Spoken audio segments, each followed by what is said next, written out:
Happy to have the coach join us this afternoon. We're going to start right here on the front row with a question.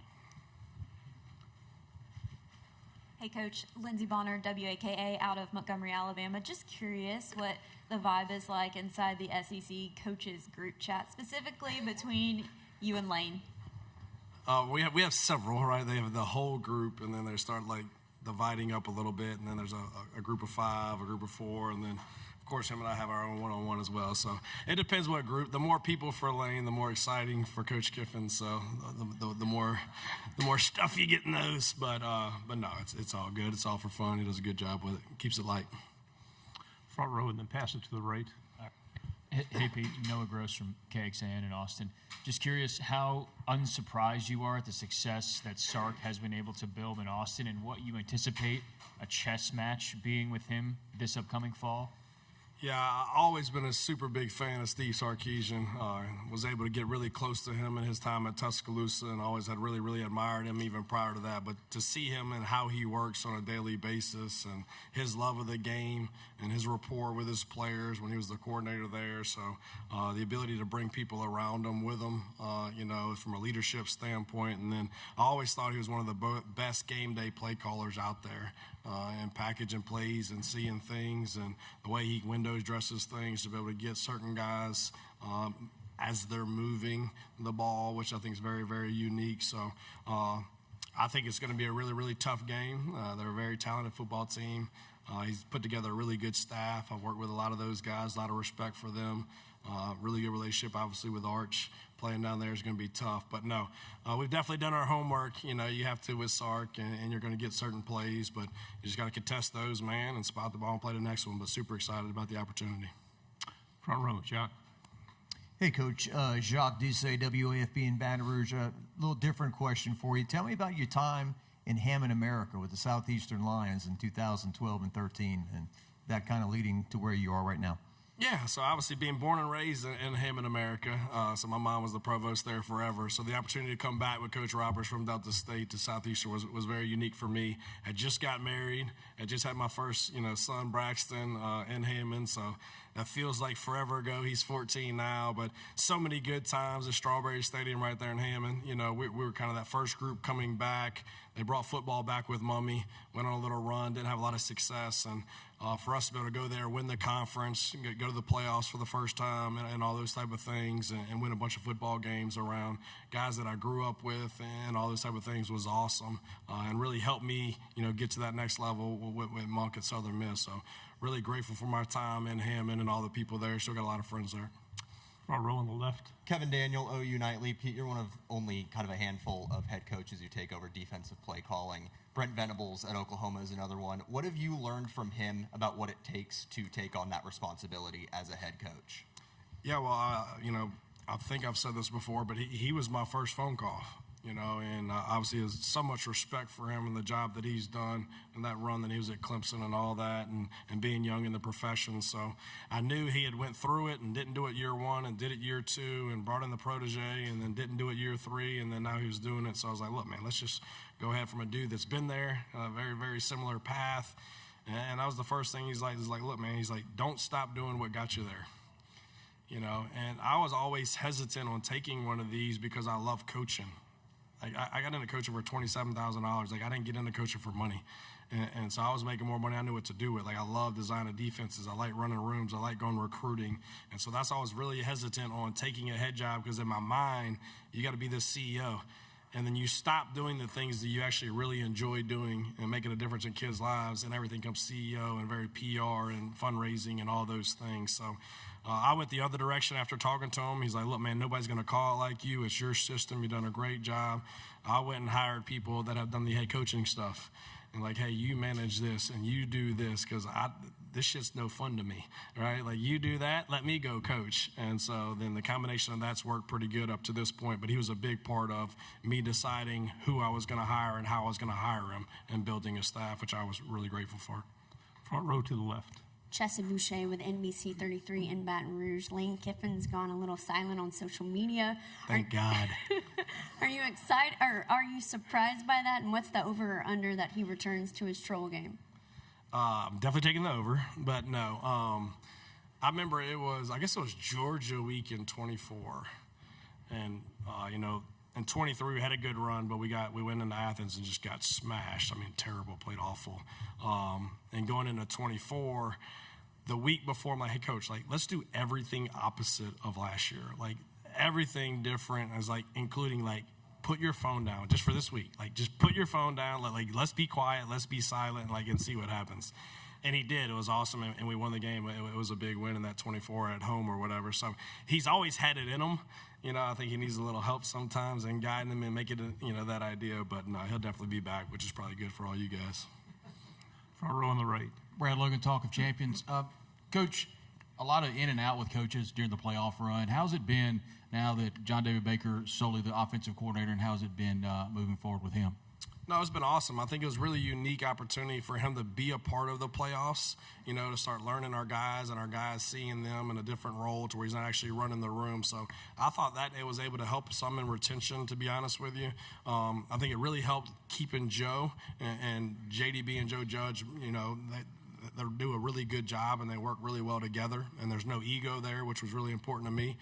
Joe was very adamant, hey, I just want to coach the quarterbacks and I want to help JDB as much as I can and help you. So that's been really awesome. But no, it's been really cool seeing him in his own twist, within reason is same as. Obviously, every coach, every offseason is going to tweak terminology and things like that to make it a little more user-friendly and all that. So it's been cool to see him kind of do it his way, so to say, and get everybody involved and all that. So I think the players have responded really well to him, but that's probably a better question for them. But he's done a really good job for me. Second row on the aisle. Justin Patrick, Fox Sports Radio out of Pensacola, Florida. Hey, Coach, you've had to answer the questions about LSU and Lane probably in every presser since November, including this one right here. I just wanted to ask, once September 19th is over, win or lose, do you expect this storyline to kind of be put to bed, or do you think it's going to still follow you throughout the remainder of the season? I think that's up to y'all. Okay. No, I mean, there's always going to be history. It's the ex, right? I mean, there's always going to be the history. Like, do you have an ex? Are you married? Okay. All right. Well, if you do get married, right, and you have an ex that your wife knows about, like, she doesn't ever end. She's never dead, right? Like, she's always going to get brought up. And so that's kind of where it is right now, right? That's always going to be there a little bit, which is fun to a certain degree. But, the thing about this league, as y'all know, like, your focus better be on LSU. It better be on LSU week 3. Right? And if your focus isn't on a Kentucky at home and you lose the game and go to the playoffs, your focus isn't on a Florida on the road, right? When you're number 5 in the country and you lose to the playoffs, like, you got to put your focus week in and week out in this league, which is what I love about this league. And then for us, the way our schedule's set up, we got Louisville, who's a top 25 team in a neutral site to open this thing up. If we're worried about anybody outside of Louisville, you better hold on. And so I think that's what I love about this league. It allows us as coaches and players, I know there's a lot of noise out there, to put our focus back on what's matter, and it's the next opponent. But LSU will get our undivided attention in week 3, and they'll deserve every bit of it. Fourth row on the left. Barry Trammell, Tulsa World. Pete, a lot of teams that traditionally run the ball well couldn't run it all last year. LSU, Alabama, Texas, Oklahoma. What are you defensive guys doing? Is there something going on in the schematics of college football that make it harder than ever to run the ball? I mean, I think it's a combination of a lot of things, and a lot of times it's going to be based on the offensive line. I think putting together elite offensive lines now are harder than it's ever been, because I think people's view of how they pay the offensive line is different at different schools. So a lot of these guys that used to go to different schools and have elite offensive lines are now at other schools because they're getting paid more money to go there. So I think there's a little bit more parity in the offensive line. I think, from a defensive standpoint, I think a lot of people are investing on defensive fronts. All right, now that everybody has money to be able to do that, I think defensive lines have improved. And then they're by scheme. Some guys are cutting it up more and doing certain things to make things turn into perimeter runs. But to me, that's independent of every situation. And then a lot of it's by design from a scheme standpoint offensively. All right, a lot of these guys are quarterbacks. At the end of the day, quarterback's going to want to throw the ball. I don't give a shit you got All-American running back or not. He's a quarterback. And so a lot of that's by design, I think, based on box counts. And, hey, we're going to run it until you give us this number. And this number tells me I have to what? I have to throw it. Right? So if it's an All-American running back, I'm going to give him the number to make him what? Make him throw it. So I think a lot of that is out there kind of playing that cat and mouse game kind of based on design of how they're implemented as well. Front row in the end. Hey, Coach. Avery Cameron, WCBI in Columbus, Mississippi. How has your relationship with Coach Levy kind of developed since you've stepped into this head position? And, what are you looking forward to about the Egg Bowl as head coach this year? Yeah. I No, Lebby's a good friend of mine. I got a lot of respect for Coach Lebby. I think he's another elite play caller as well, and does a really, really, really good job. So, now in this role, like I kind of call him early. I know we're rivals and all those, but some of us in this profession's very, close, and we'll bounce different things that don't affect winning and losing off each other. And then we're close enough, like Waverly's kind of like the midpoint for us or whatever, so he's a little bit of a golfer too. And he'll game a little bit, so we're going to meet at Waverly a little bit. You have to ask him about that one. But, he's done a good job from an offensive standpoint. I think that quarterback's an elite player.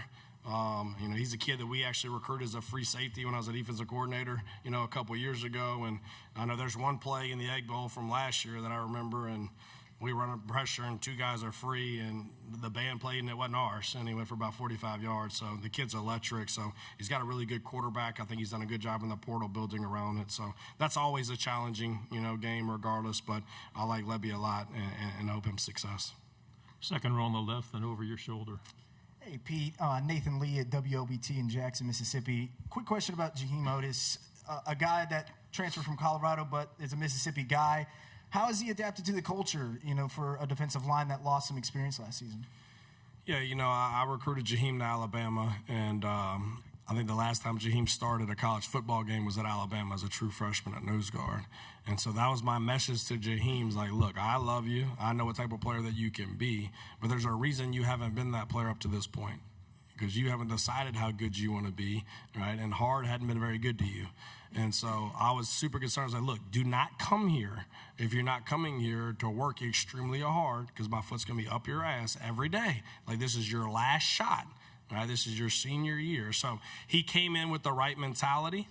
He's with really good guys in that room that are holding him accountable. And I think he gets to see the Will Eccles of the world and the Cam Franklins of the world do it the right way on a consistent basis. And he's like, hey, I want to be like that. So I really like where Jaheim is right now, and fully anticipating him to have a significant role throughout the season. Third row on the end. Hey, Coach. Abby Miller with the Reflector from Mississippi State. How are you feeling about having this home field advantage for your first Egg Bowl as the head coach? Oh, that's so far away. I've not even thought about the Egg Bowl. But no, obviously playing at home in this league is very important. We were talking about the playoff committee the other day, and I know there's a lot of the questions, and I remember sitting in there with them. They're talking about a home and away, SEC game doesn't matter. They treat a home game and an away game the same. Like, that blows my mind. Like, I've been in this league now going on 9 years. I've lost 2 home games in 9 years. 2. And you're telling me playing at home in the SEC doesn't matter? Right? So, yeah, absolutely. The atmosphere that you could create, right, of being at home and all those type of things in big games absolutely matters. And statistics will tell you that. So, yeah, I like it a lot better being at home, for sure. On the aisle on the left. Coach, good to see you again. David Edelstein, Yeah, you too. WJTV in Jackson, Mississippi. Yep. Having the breakout stars of last year, Trinidad Chambliss, Kwan Lacey, coming back this year, how does that change things when you have that returning consistency? And also, how does this team follow up the expectations that were set last year, making it all the way to the national semifinals? Yeah, I mean, for starters, I think the expectations component of it, like, we're not putting expectations based on a win column or a championship or all like that. To me, that's a mentality of, how you go about your business and what you're expecting them to do on a daily basis and what they have to put in order to get out what they want. So, like, to me, that expectation, I expect them to show up every day and work their ass off and work extremely hard and better their best every day. And I think the rest of that handles itself. I think as far as stacking 2 really good years on top of each other is also dependent upon who you have around you. And so I think, Trinidad and Kiwan both helped in the recruitment of certain guys in order to have better players around them, right? So all the focus isn't on them. And so I think that's going to be a big piece. I think Kiwan and Trinidad's best friend is going to be Deuce Alexander, and it's going to be Jonte Cook, right? And it's going to be Horatio Fields. And we need those guys to be problems for people. And now boxes get light, and you can get light if you want to on 5, right? And then +1 runs and a lot of other things open up that allow them to have success. So I think they're, big fans of our offensive line, who I think is improving, and Coach Garrison's doing a really good job. But I think both of them are going to want to see some of these new receivers step up and be problems and create some explosive plays to lighten some boxes for them. Final question on the aisle in the back. Hey, Coach. Troy Johnson, 16 WAPT in Jackson. You just talked about the expectations for this year, putting 2 good years together. Tell me about what is the long-term goal for this team? What goes on the T-shirt? in terms of the identity that you want for your team? Yeah, I mean, I think every team is responsible for their own legacy. And to me, and our guys will be the first one to tell you, like in recruiting, if you're not tough and you're not competitive and you don't love football, like Ole Miss ain't for you. Like that's we're going to get after you every day. There's going to be an expectation to be at your best every day. We're going to hold you to an extremely high standard. And so a lot of guys don't want that because there's two groups of dudes right now. There's that group that loves football, and there's this group that loves what football can do for them.